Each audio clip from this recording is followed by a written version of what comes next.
Hello and welcome to the second interview with Jonathan Cozens, a business person, entrepreneur, and of course, best-selling author of that great book, Clarity Driven, and the lovely subtext, How to Get It Right When You Can't Know It All.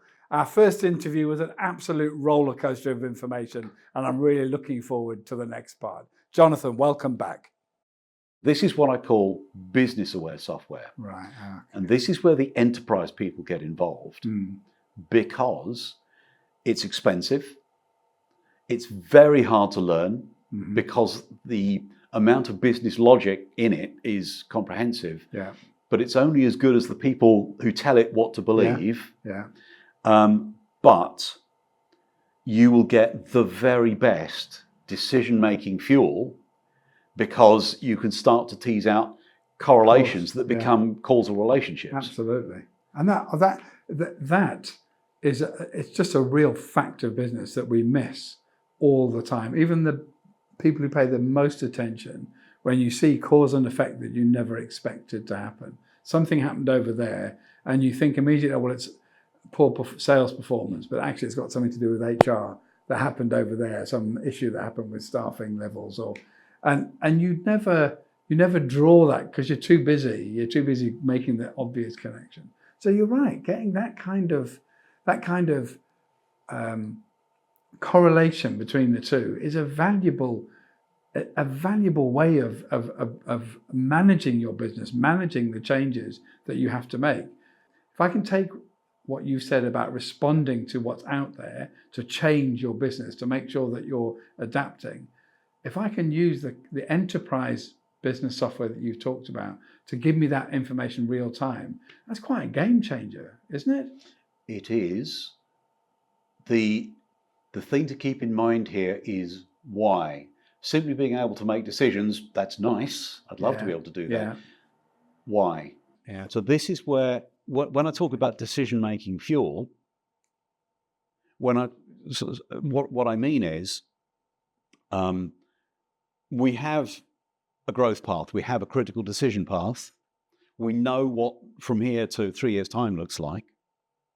Are we still on track? Yeah. If we're not on track, why not? Yeah. Not what are we going to do? That's a separate issue. But why not? Because that calls our assumptions into question. Yeah. Which of our assumptions was wrong? Because we tested them, and yet we're off track. So, and this is really where work on your business, not in your business, really starts to deliver.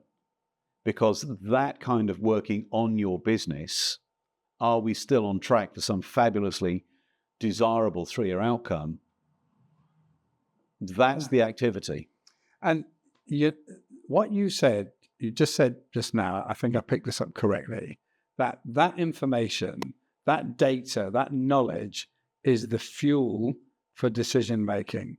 I think that is such a key piece of information from this discussion, because when you look at it like that, you realize decision making, important decisions you have to make about what your business does, how it reacts, are not just to be made at random because of a gut feel, they need to be fueled by the data that you've talked about, the information that you've had.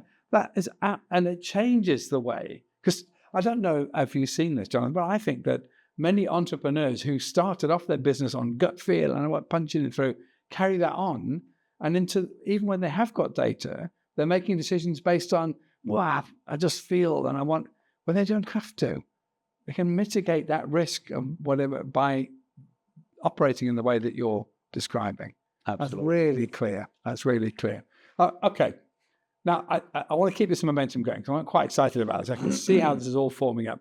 Now, in our discussions about how this happens and about how you make this work in your business, you've mentioned the 4-hat principle.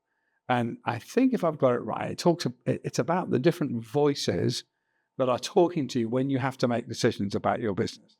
You and I and hundreds of others have been there. You have to make a decision. You're sitting there thinking, what am I going to do? And you've got everyone and their uncle. You've got different bits of information, different bits of anecdotes.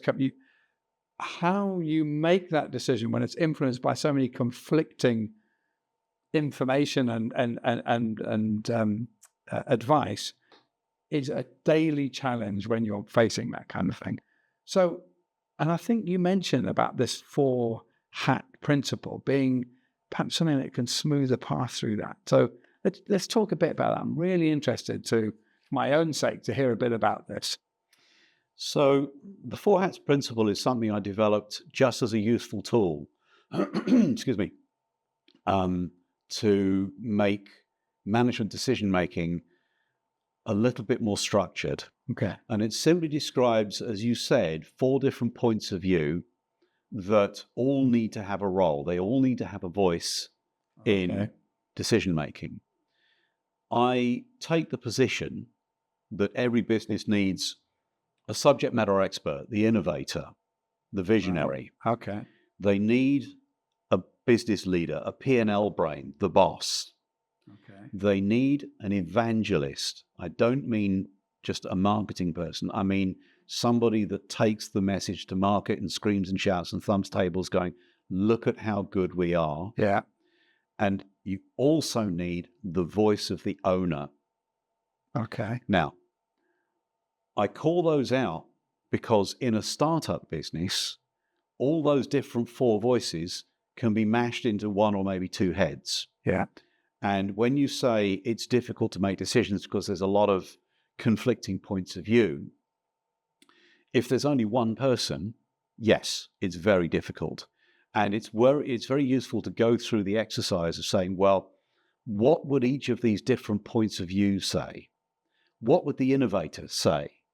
The one who's focused on product quality above all else. What would the P&L brain say? The one that says the numbers have to stack up. What would the evangelist say in terms of generating market excitement and interest in what you're doing? And all of those 3 need to recognize that all of their bright ideas and energy and enthusiasm need to fuel the requirements of the person that owns the business. Now, sorry, can I just stop there?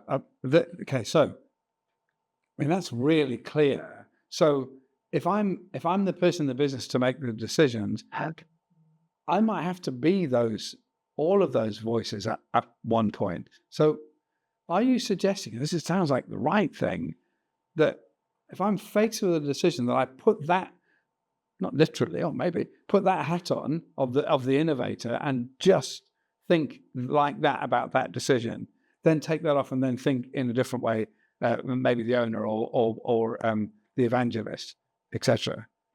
Is that what a single person could do that? Can't a person running their own business can do that? It's possible. Okay. It's excruciatingly difficult. I can imagine, yeah. For 2 reasons. One is businesses tend to get launched by people that are good at a thing. They've already found the hat that naturally fits them. Yeah. Right? Now, the other problem is that having found that hat, it's very hard to take that off and put a different hat on. True. And what this translates to a lot, I've seen this many times, is there's a particular combination that doesn't perform particularly well. When you launch a business, could be anybody doing anything, you have a vision of a better world, right? I'm going to do this wonderful, amazing thing. Yeah. There's an expectation that you will be also the boss because the vision is mine and, all of those, I've got to do this. The boss is a hat. It's a set of skills. And if you don't have those skills, so if you're the innovator, the subject matter expert, the person that has the dazzling insight that makes the whole business possible, you're either going to wear that boss hat badly or not at all. In other words, it'll say managing director on your business card, but you won't be doing any of those things, partly because they don't excite you and partly because they're boring. I mean, when I say don't excite you, it's what I mean is, you're fully committed to being brilliant and insightful and respected in the industry and so on. Yeah. It's critical that each of those 4 hats has an equal voice when you're making decisions. Yeah. And in order for those decisions to feel worth investing in, they all need to point towards the North Star, the Southern Cross that you've already decided Right. is the long-term goal for the enterprise. Okay. Yeah, that makes sense. So, where this comes a bit unraveled in the real world, I mean that's great as a concept, right? Yeah. But where it very often comes unraveled is businesses don't happen by accident. Mm-hmm. Right? They are launched by a visionary of some description, Yeah. who has some brilliant piece of insight, some brilliant piece of innovation, and they are massively invested in that thing making a difference in the world. So one of the problems that you have to deal with is making sure that all 4 of those voices are equally balanced. Yeah. The innovator may not be the most commercially focused person in the world, and at the end of the day, you're here for a reason. You're here to make money. Yeah. Even if that money is going on into some other benefit. It's a good way of measuring what you're doing. Yeah.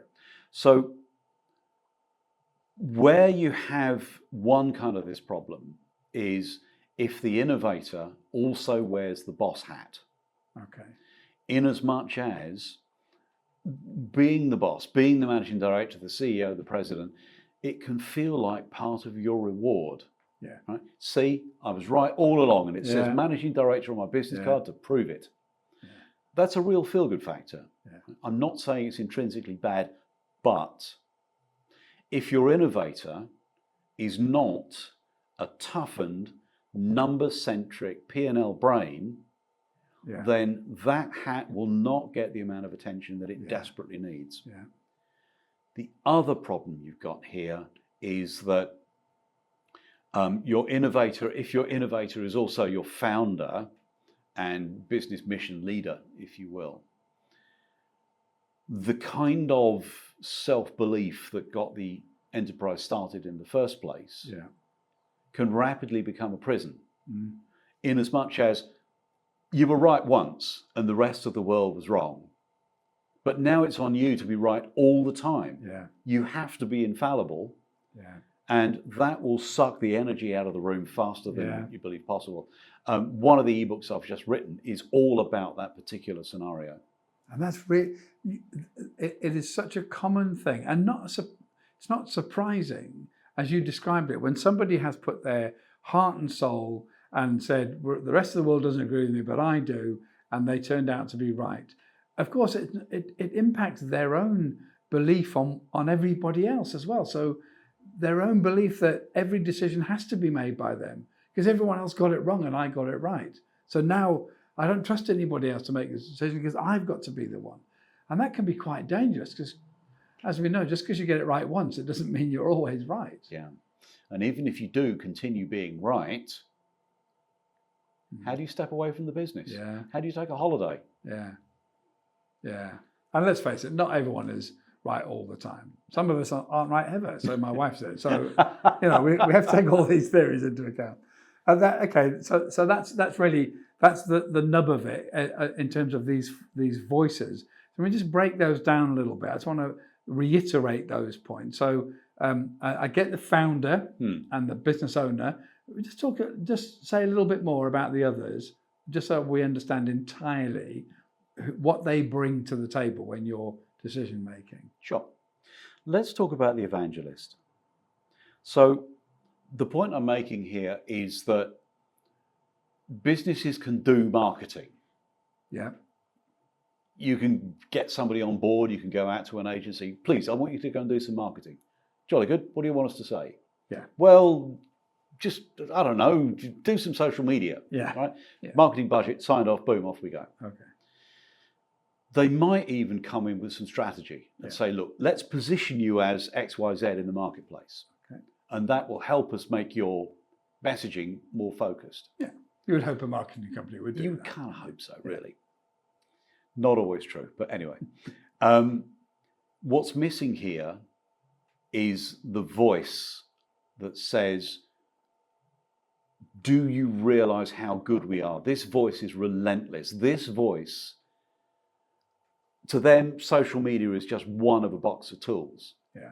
They will be the public face of the business. Okay. And this is why I call it a separate hat, because the founder may not be super comfortable being the public face of the business, being on camera, doing speaking events, whatever it takes. Yeah. Yeah. And again, when the founder owns all four hats, they go, oh, no, I can't do that, so we're not going to do it. Yeah. But if you have an evangelist whose job it is to convince the entire world that you are the best thing that's ever happened and your mission is worthwhile and you're delivering unparalleled value, then all the marketing effort follows along and complements that. Yeah. But marketing alone won't make up for it. No. So this is what I mean when I talk about the evangelist. Okay. So we've got the P&L, we've got the boss, the business manager, we've got the innovator, subject matter expert, we've got an evangelist. All three of those should rub along together. Yeah. And it's very easy for them to get very excited and go fizzing off in any which direction. Yeah. Right? It's not an active part of the management process, but the voice of the owner, the voice of the risk taker, the voice of the stakeholder must be taken into account. So in other words, even if the numbers in the P&L stack up and the evangelist says, we can position this, whoever it is owns the shares will go, and when exactly does this come back to me? Yeah. Because good call. It's possible, not super likely, but it's certainly possible that they are the only one with shares in the business. Yeah. But they're not necessarily actively involved in running it. And again, this gets really bad when the founder and innovator is also the shareholder. Yeah. Because they're wildly excited about new and creative things. Yeah. And they haven't quite made the leap that says, I'm wearing more than one hat. Okay, so it's really the owner, the shareholder, who's going to call out the emperor's new clothes, then, isn't it? Really, absolutely. And so and I suppose from your description, it's the P&L person who will vie between those two, because the P&L person might agree with all of the innovation and the evangelizing, but in the end, they've got to make the figures stack up, and that's what the owner's going to be particularly interested in hearing from. So I develop it very slightly further than that. Mm-hmm. The P&L can deliver a good outcome whenever you want. Yeah. The owner wants to know when. Okay. That's cool. Yeah. Just a slight shift in emphasis. No, I think that's right. And like any good accountant, they'll ask you, what figure do you want? And that's the figure we'll have on our P&L, I suppose. But it's nice to think that an owner in this setup would go look at the P&L guy and say, as well as when are these figures going to happen, we'll also say, are you sure? Are you sure? Because they're the ones taking the risk then. There you have the it. shareholders, aren't they? Yeah. Let me give you a little story about this. I haven't tested it, so I can't assure you it's absolutely true, but it feels horribly plausible. Think about Universal Studios theme park, or Disney World, or Thorpe Park, or any big. Yeah. These businesses on paper are wildly profitable. Yeah. Thousands of dollars going through the turnstiles every single day, huge queues for every ride. Yeah. Everybody's spending money on burgers and hot dogs and whatever it is. Right? There's money piling into this thing. Try getting your money out. They can't, because they have to reinvest everything in building new rides to keep people coming in. Yeah. Yeah. So it's wildly profitable, but good luck trying to get your money out. Yeah. I'd love to test that. I haven't tested it, but it feels horribly plausible. I wonder how the shareholders of that feel about that particular. They must see that money going in, profit being set up, but then having to be spent. Yeah. Again, it's almost like a not-for-profit organisation, isn't it? Yes, only not by choice. Yeah.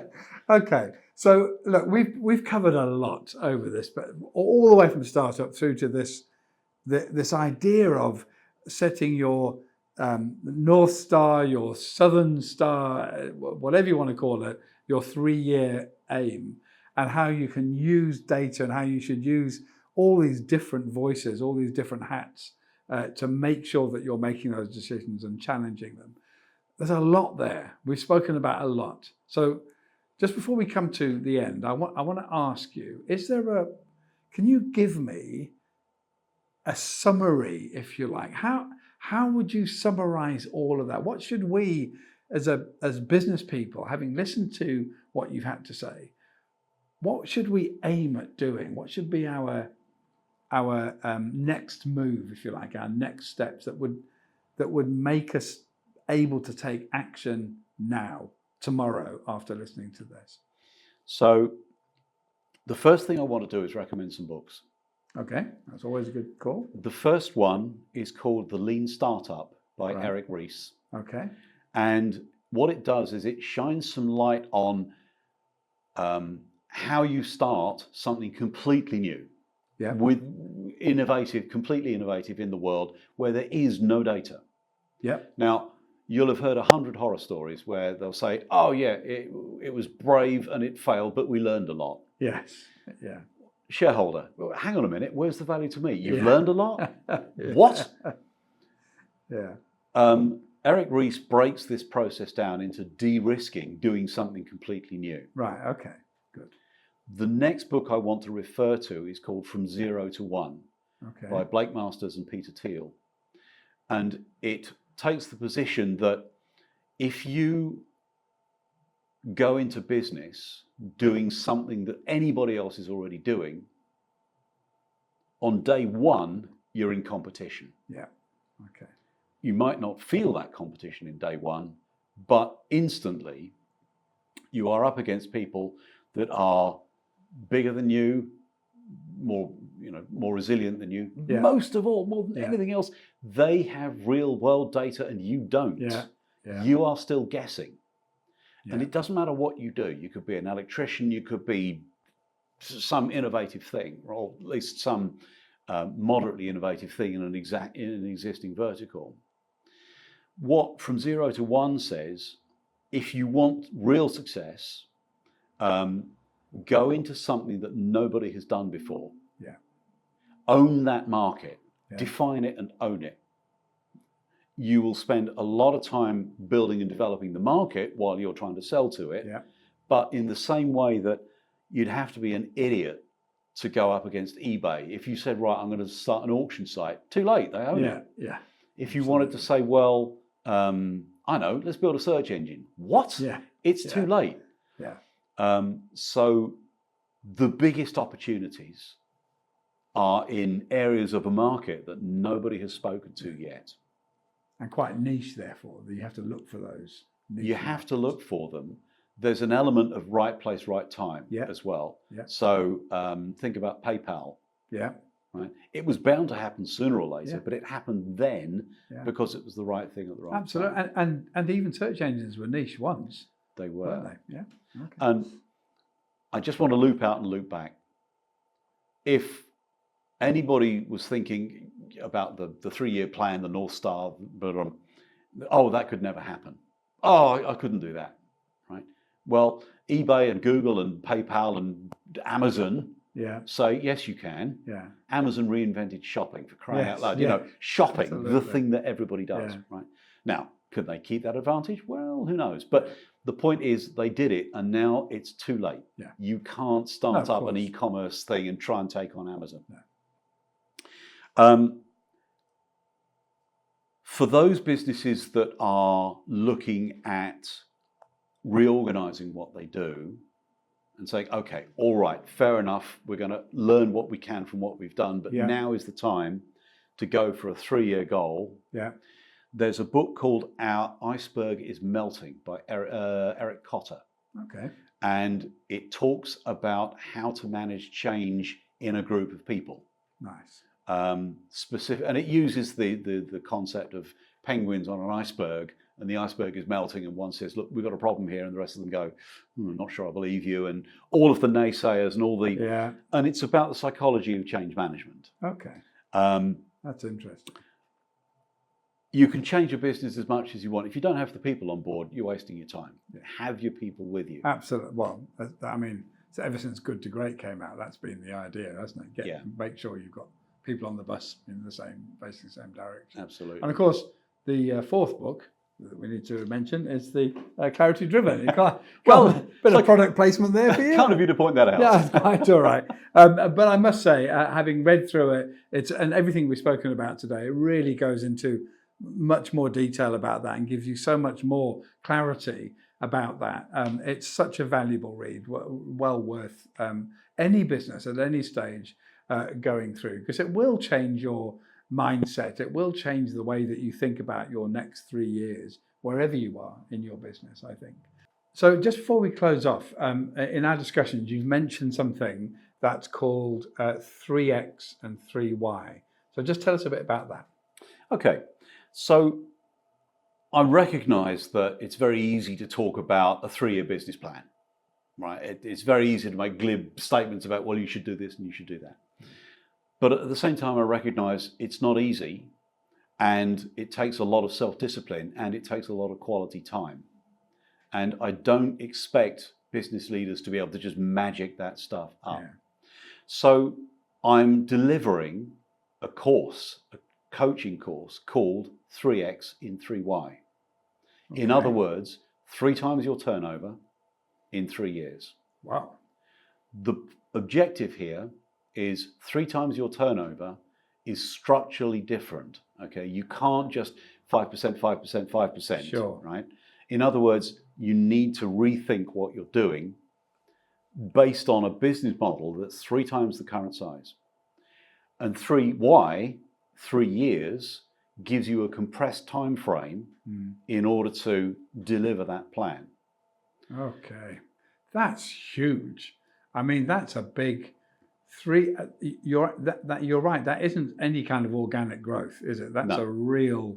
I'm taking my business right up. I'm ramping it right up, and to do that, all the changes we've discussed have to be put in place. All of them. I could see. I mean, that's a dream for many businesses to be able to achieve that kind of improvement or that kind of growth.